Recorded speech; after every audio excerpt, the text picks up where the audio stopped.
I'm Tom Nolan. We're just outside the village of Timon in County Wexford. We're tillage farmers. We have probably only about 30% of what we'd normally sow as winter cropping. We just couldn't sow it due to land got too wet and weather didn't allow it. In the southeast, normally we wouldn't see near as much rainfall as other parts of the country.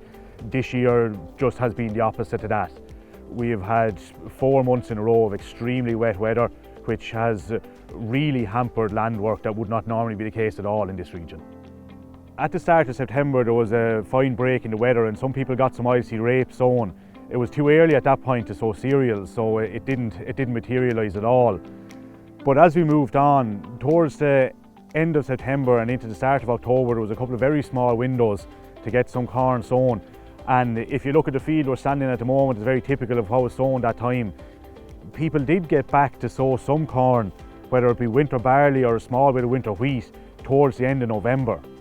But areas were very small and a lot of people on any heavier clay ground didn't get to sow anything at all. So it is having a huge knock-on effect on the area of winter cereal in this region.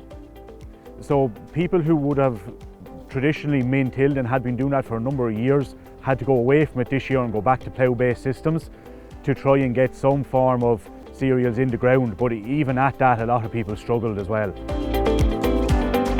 A mix of cereal crops, we've winter wheat, winter barley, winter oats, oilseed rape. We grow spring beans and our main crop will be spring malt and barley.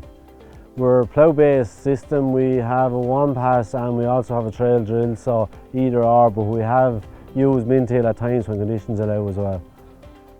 We have probably only about 30% of what we'd normally sow as winter cropping. We just couldn't sow it due to land got too wet and weather didn't allow it. We sowed this crop of winter barley the 10th of October. We sowed in only very average conditions. As you can see, we've very patchy emergence and we got up to 10 inches of rain within a month after it being sowed, and the springs opened in the field and we ended up with a very patchy crop. At the moment we are considering reseeding or to leave the crop as it is, but to fertilise, put deer chemical on, the missing part is the problem. And we want to decide now in the next month, is it worth going with fertilisers and that in the spring, or will we just have to tear it up and sow back spring barley or some crop like that? I suppose the decisions the farmers have to make and the advice that's going to be given is don't do anything rash. Assess your crops. Places that look like they may need to be resown may not, or the areas gone may be so small that they wouldn't warrant resowing anyway. So don't make any rash decisions. We're going to have to change our crop and maybe spring beans, we have to look at spring oats, maybe extra spring barley, but we're just going to have to change our crop and rotation to facilitate the 3-crop rule now as we stand. Normally winter wheat that we only sow first wheats, we don't go for second wheats or continuous wheats, so we depend on our break crop. And with no oilseed rape sowed, we're going to have a big hole next year to get the crop rotation back for winter wheat. So next year is going to be our problem to have land for winter wheat, is where it's going to affect our rotation going forward.